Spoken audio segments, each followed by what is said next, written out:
ನನ್ನ ಫ್ಯಾಮಿಲಿಯಲ್ಲಿ ತುಂಬಾ ಜನ ಆರ್ಮಿಲಿದ್ದಾರೆ. ನಾವು ಹೀಗೆ ಒಂದು ಸುತ್ತ ಹಾಕಿ ಬಂದ್ರೆ ಪ್ರತಿಯೊಂದು ತೋಟಗಳಲ್ಲಿ, ಕಾಫಿ ತೋಟಗಳಲ್ಲಿ ಕೂಡ ಮಿನಿಮಮ್ ಒಬ್ಬರಾದ ಸೈನಿಕರ ಒಂದು ಸ್ಟ್ಯಾಚ್ಯೂ ಇದೆ. ಚಕ್ರವರ್ತಿ ಸೂಲಿಬೆಲೆ ಸರ್ ಅವರಿಗೂ ಕೂಡ ನಾನು ಸರಿಸುಮಾರು ಒಂದು 7-8 ಶೋಗಳಿಗೆ ಹಾಡಿದ್ದೇನೆ. ಜಾಗೋ ಭಾರತ್ 2018ರಲ್ಲಿ ಯಶವಂತರ ಏನ್ ಮಾಡ್ಬೇಕು, ಏನಾದ್ರು ಹೊಸತನ ಕೊಡ್ಬೇಕಲ್ಲ ಅಂತ ಹೇಳುವಾಗ ಅವರಲ್ಲಿ ಯೋಚನೆ ಬಂತು, ನಮ್ಮ ಯುವ ಶಕ್ತಿಯನ್ನ ಒಂದುಗೂಡಿಸ್ಬೇಕು ನಾವು ಅಂತ ಬಂತು. ಆ ಸಂದರ್ಭದಲ್ಲಿ ಅದಕ್ಕೆ ಒಂದು ಅಸ್ತ್ರ ಬೇಕಲ್ಲ, ನಮಗೆ ಏನು ಅಸ್ತ್ರ ಮಾಡೋದು ಅಂತ ಯೋಚನೆ ಮಾಡಿದ್ರೆ ನಾನೊಂದು ಸಣ್ಣದೊಂದು ಹೇಳಿದೆ, ಪ್ರಕಾಶಣ್ಣ ಬಹುಶಃ ಒಂದೇ ಮಾತರಂ ಗೀತೆಗೆ ಏನಾದ್ರು ಹೊಸತನ ಕೊಡ್ಬೋದಂತ.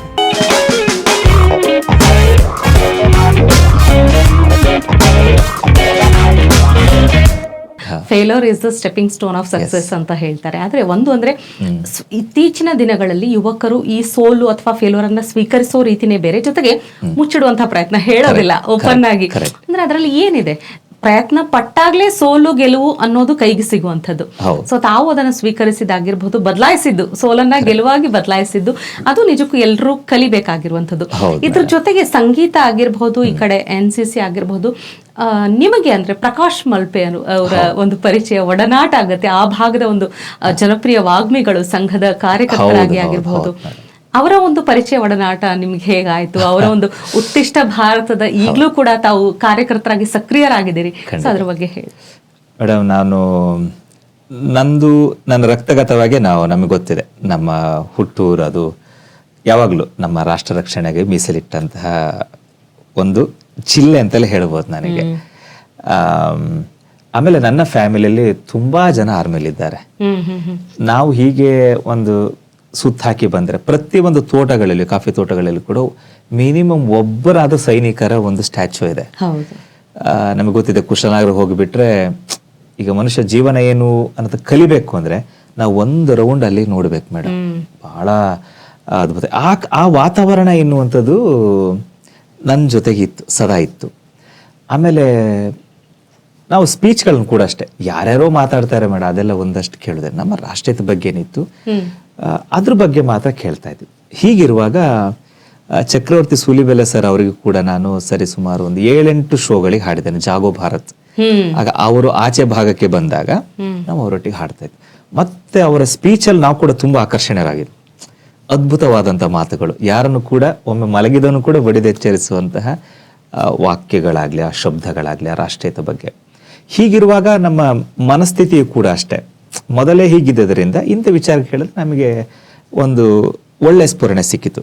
ಈ ಸಮಯದಲ್ಲಿ 2012ರಲ್ಲಿ ನಾನೊಂದು ಒಂದೇ ಮಾತರಂ ಅಂತ ಪ್ರತಿ ಜನವರಿ 26ಕ್ಕೆ ಅದಕ್ಕಿಂತ ಮುಂಚಿತ ಒಂದು ಸ್ಪರ್ಧೆಯನ್ನು ನಡೆಸ್ತಾರೆ ನಮ್ಮ ಉಡುಪಿಯಲ್ಲಿ, ಚಿತ್ತರನ್ ಸರ್ಕಲ್ ಅಂತ. ಅಲ್ಲಿಗೆ ಹಾಡಿ ಬಂದಾಗ ಹೀಗೆ ಇವರು ಪರಿಚಯ ಆಯ್ತು. ಅಲ್ಲಿ ನೀವು ಯಾರು ಹೀಗೆಲ್ಲ ಮಾತಾಡಿದೆವು ನಾವು ಹೀಗೆ ಅಂತ ಆಯ್ತು. ಕೊನೆ ಹೀಗೆ ಆಗ ದೂರವಾಣಿ ಎಲ್ಲ ನನ್ನ ಹತ್ರ ಇರಲಿಲ್ಲ, ಏನಿದ್ರು ಕೂಡ ಮುಖತಃ ಮಾತನಾಡೋದು. ಹೀಗೆ ಬನ್ನಿ ಫ್ರೀ ಇರುವಾಗ ಮಲ್ಪೆಗೆ ಬನ್ನಿ ಅಂತ ಆಯ್ತು, ಮಾತಾಡಿದೆವು. ಆಮೇಲೆ ನಾವು ಮಂಗಳೂರಿನ ಕುಲಕರ್ಣಿ ಅಂತ ಒಬ್ಬರಿದ್ದಾರೆ, ಪ್ರಕಾಶಣ್ಣ, ಕುಲಕರ್ಣಿ ಮತ್ತು ನಾನು, ಇಷ್ಟು ಜನ ಸೇರಿಕೊಂಡು ಆ ಒಂದು ತಂಡವನ್ನು ರೆಡಿ ಮಾಡಿದ್ವಿ. ಹೇಗೆ ತಂಡವನ್ನು ರೆಡಿ ಮಾಡೋದು ಅಂದರೆ ನಿಸ್ವಾರ್ಥ ಸೇವೆ, ಅದರಲ್ಲಿ ಯಾವುದೇ ರೀತಿಯ ಏನು ಹಣದ ವ್ಯಾಮೋಹ ಆಗಿರಲಿ ಅದೇನಿಲ್ಲ, ಓನ್ಲಿ ನಮ್ಮ ಭಾರತೀಯದ ಬಗ್ಗೆ ಆಗಬೇಕು ಅಂತ. ಸರಿ, ಸಕ್ಸಸ್ ಆಯ್ತು ಮಾಡಿ. ಇವಾಗ 17 ವರ್ಷ ಸಮಥಿಂಗ್ ನಾವು ಜಾಸ್ತಿ ದಾಟಿದ್ದೇವೆ. ಅದ್ರ ಬಗ್ಗೆ 100 ಕಾರ್ಯಕ್ರಮಗಳು ಕೊಡ್ತೇವೆ, ನಮ್ಮ ರಾಜ್ಯ ಪರ ರಾಜ್ಯದಲ್ಲಿ ಕೂಡ. ಈಗಲೂ ನಾಡಿದ್ದು ಮತ್ತೊಂದು ಕಾರ್ಯಕ್ರಮ ಇದೆ. ಹೀಗೆ ಆಗ ಅವರ ಚಿಂತನೆಗಳು ದೇಶದ ಚಿಂತನೆಗಳಾಗಿಯೇ ನಾನು ಈಗ ಏನೇ ಮಾತನಾಡುವಾಗ ನಮ್ಮ ರಾಷ್ಟ್ರದ ಬಗ್ಗೆ ಮಾತನಾಡ್ತೇವೆ. ಈಗ ನಿನ್ನೆ ಕೂಡ ಹೀಗೇನೋ ಒಂದು ವಿಷಯದ ಮಾತನಾಡುವಾಗ ಏನು ಮಾಡಬೇಕು, ಹೇಗೆ ಅನ್ಕೊಂಡೆಲ್ಲ ಒಂದಷ್ಟು ವಿಚಾರಗಳು. ಹಾಗಾಗಿ ಅವರು ಒಂದು ರಾಷ್ಟ್ರೀಯವಾದಿ ಆದ್ದರಿಂದ ನಾವು ಕೂಡ ಅದ್ರ ಬಗ್ಗೆ ಅತ್ಯಂತ ಹೆಚ್ಚು ಒಲವಿದ್ದರಿಂದ ನಮ್ಮಲ್ಲಿ ಬಾಂಧವ್ಯ ಬೆಳೀತಾ ಹೋಯ್ತು. ಇವತ್ತಿನವರೆಗೂ ನಮ್ಮ ತಂಡ ಬಹಳಷ್ಟು ಅದ್ಭುತವಾಗಿದೆ. ಆಮೇಲೆ ಅದಕ್ಕೋಸ್ಕರ ಏನು ಮಾಡಿದ್ವಿ, 2018ರಲ್ಲಿ ಯಶವಂತರ ಏನ್ ಮಾಡಬೇಕು, ಏನಾದ್ರು ಹೊಸತನ ಕೊಡ್ಬೇಕಲ್ಲ ಅಂತ ಹೇಳುವಾಗ ಅವರಲ್ಲಿ ಯೋಚನೆ ಬಂತು, ನಮ್ಮ ಯುವ ಶಕ್ತಿಯನ್ನ ಒಂದುಗೂಡಿಸ್ಬೇಕು ನಾವು ಅಂತ ಬಂತು. ಆ ಸಂದರ್ಭದಲ್ಲಿ ಅದಕ್ಕೆ ಒಂದು ಅಸ್ತ್ರ ಬೇಕಲ್ಲ, ನಮಗೆ ಏನು ಅಸ್ತ್ರ ಮಾಡೋದು ಅಂತ ಯೋಚನೆ ಮಾಡಿದ್ರೆ ನಾನೊಂದು ಸಣ್ಣದೊಂದು ಹೇಳಿದೆ, ಪ್ರಕಾಶಣ್ಣ ಬಹುಶಃ ಒಂದೇ ಮಾತರಂ ಗೀತೆಗೆ ಏನಾದ್ರು ಹೊಸತನ ಕೊಡ್ಬೋದಂತ. ಒಳ್ಳೆ ವಿಚಾರ ಯಶವಂತರೆ, ನಾನು ಮಾತಾಡ್ತೇನೆ ಅಂತ ಹೇಳಿ ಅವ್ರದೇ ಸಂಸ್ಥೆ, ಒಂದು ಸಂವೇದನಾ ಸಂಸ್ಥೆ ಅಂತ ಒಂದಿದೆ, ಒಂದು 10 ಜನ ಯುವಕರು ಜಾಸ್ತಿ ಇದ್ದಾರೆ, ಅವ್ರ ಸಂವೇದನಾ ಸಂಸ್ಥೆ ಅಂತ ಒಂದು ಮಾಡಿದ್ರು. ಅದರಲ್ಲಿ ಒಂದೇ ಮಾತರಂ ಗೀತೆನ ಸಂಪೂರ್ಣವಾಗಿ ಹಾಡಬೇಕು ಅಂತ ಆಯ್ತು. ಸರಿ, ಯಾರ ಜೊತೆ ಹಾಡಿಸೋದು? ನಮ್ಮ ಬೈಂದೂರಿನ ಆರಂಭಿಸಿ ನಮ್ಮ ಮಂಗಳೂರಿನವರೆಗೂ ಯಾವುದೆಲ್ಲ ಡಿಗ್ರಿ ಕಾಲೇಜ್ ಇದೆ, PU ಕಾಲೇಜ್ ಇದೆ, ಅಲ್ಲೆಲ್ಲ ನಾವು ಹೋಗಿ ಹೇಳಿಕೊಟ್ಟು ಅದಕ್ಕೆ ಮೊದಲೇ ಒಂದು ಟ್ರ್ಯಾಕ್ ಅನ್ನು ಮಾಡಿ, ಆ ಗೀತೆ ಹೀಗೆ ಬರಬೇಕಲ್ಲ ಮೇಡಮ್ ಮಾಡಿ ನಾವೊಂದು ವಿಶ್ವ ದಾಖಲೆಯನ್ನು ಮಾಡಬೇಕು ಅಂತ ಇದೆ. ನಮ್ಮ ಟಾರ್ಗೆಟ್ ಒಂದು 5,000 ಅಲ್ಲ 3,500 ಅಂತ ನಮ್ದು ಯೋಚನೆ ಇತ್ತು. ಅದು ನಾವೇ ಹೋಗೋದು, ಇಡೀ ಕಾಲೇಜಿಗೆ ಹೋಗೋದು, ಅವ್ರಿಗೆ ಮಕ್ಕಳಿಗೆ ಹೇಳಿಕೊಡೋದು. ಪಾಪ ತುಂಬಾ ಸಹಕಾರ ಕೊಟ್ಟರು. ಇನ್ನೊಂದು ವಿಶೇಷ ಏನಪ್ಪ ಅಂದ್ರೆ ಎಲ್ಲ ಧರ್ಮದವರು ಸೇರ್ಕೊಂಡಿದ್ರು, ಎಲ್ಲ ಸ್ಟೂಡೆಂಟ್ಸ್. ಹಾಗಾಗಿ ಎಲ್ಲ ನಮ್ಮ ಬ್ಯಾಂಗ್ಳೂರಿಂದ ತುಂಬಾ ಜನ ಸಿಂಗರ್ಸ್ ಅನ್ನು ಕರೆಸಿದೆ. ಬಹಳ ಅದ್ಭುತ ಕಾರ್ಯಕ್ರಮ ಮಾಡಿ ಬಂತು. ಅದು 3:30 ಹೋಗಿ 5:30 ಆಯ್ತು. 5:30 ಆದ್ಮೇಲೆ 7,500 ಬರೀ ಹಾಡಿದ ಮಕ್ಕಳೇ 7,500. ಇನ್ನು ಕಾರ್ಯಕ್ರಮ ಮುಗಿಯೋ ಹೊತ್ತಿಗೆ ಸರಿಸುಮಾರು 25,000ಕ್ಕಿಂತ ಹೆಚ್ಚು ಜನ ನಮ್ಮ ಮಲ್ಪೆ ಬೀಚಲ್ಲಿ ಈ ಒಂದು ಕಾರ್ಯಕ್ರಮ ಒಗ್ಗೂಡ್ಕೊಂಡು ಸಾರ್ವಜನಿಕರು. ಅದು ವಿಶ್ವ ದಾಖಲೆ ಆಯ್ತು. ಅದೊಂದು ದೊಡ್ಡ ಅಚೀವ್ಮೆಂಟ್ ಅಂತ ಹೇಳ್ಬೋದು. ನಿಜವಾಗ್ಲು ನಮಗೋಸ್ಕರ ಅಲ್ಲ, ಇಡೀ ನಮ್ಮ ರಾಷ್ಟ್ರಕ್ಕೋಸ್ಕರ ನಮ್ಮ ಪ್ರಕಾಶನ ನಮ್ಮ ಮುಂದಾಲೋತ್ತದಲ್ಲಿ ಆ ಒಂದು ಕಾರ್ಯಕ್ರಮ ನಡೀತು. ಹಾಗಾಗಿ ನನಗೆ ತುಂಬಾ ಹತ್ತಿರ ಆದ್ರು. ಇವತ್ತಿನರು ಕೂಡ ಅಷ್ಟೇ, ಯಾವುದೇ ನಮ್ಮ ಕಾರ್ಯಕ್ರಮಗಳಲ್ಲಿ ಏನೇ ಆಗ್ಲಿ ನಾವೆಲ್ಲ ಒಟ್ಟುಗೂಡಿಸ್ತೇವೆ. ಸಮಾನ ಮನಸ್ಕರು ಏನೇ ಹೇಳಿದ್ರು ಕೂಡ ಅದರಲ್ಲಿ ಕಷ್ಟವೊಂದು ಸ್ವೀಕಾರ ಮಾಡುತ್ತೆ, ಸುಖವೊಂದು ಸ್ವೀಕಾರ ಅಲ್ಲ. ಈ ಸಂದರ್ಭದಲ್ಲಿ ನಮಗೆ ಕೇಳಬೇಕು ಅಂತ, ಯಾಕಂದ್ರೆ ಒಂದೇ ಮಾತ್ರ ನಮ್ಗೆ ಹೊಸ ರೂಪ ನೀಡಿದಂಥದ್ದು, ಆ ವಿಶ್ವ ದಾಖಲೆಯನ್ನ ನಿರ್ಮಾಣ ಮಾಡಿರುವಂಥದ್ದು ಸ್ವಲ್ಪ ಕೇಳ್ಬೋದು? ಏನಿಲ್ಲ, ಒರಿಜಿನಲ್ ಗೀತೆಗೆ ಒಂದಷ್ಟು ಹೊಸ ರೂಪವನ್ನು ನಾವು ಅದಕ್ಕೆ ಕೊಟ್ಟಿದ್ದು. ಯಾಕೆಂದ್ರೆ ಎಲ್ರು ಕೂಡ ಹಾಡ್ಬೇಕಲ್ಲ. ಈಗ ನಾನು ಕಂಪೋಸ್ ಮಾಡ್ತಾ ಕಠಿಣ ಕೂಡ ಆಗಬಾರ್ದು. ಜನರ ಬಾಯಲ್ಲಿ ಏನು ಉಂಟು ಅದನ್ನೇ ನಾವು ಅದಕ್ಕೊಂದು ಹೊಸ ರೂಪ ಕೊಟ್ಟು ಬ್ಯಾಕ್ ಗ್ರೌಂಡ್ ಮ್ಯೂಸಿಕ್ ಎಲ್ಲ ಹೊಸ್ತು ಮಾಡಿದ್ವಿ. ವಂದೇ ಮಾತರಂ,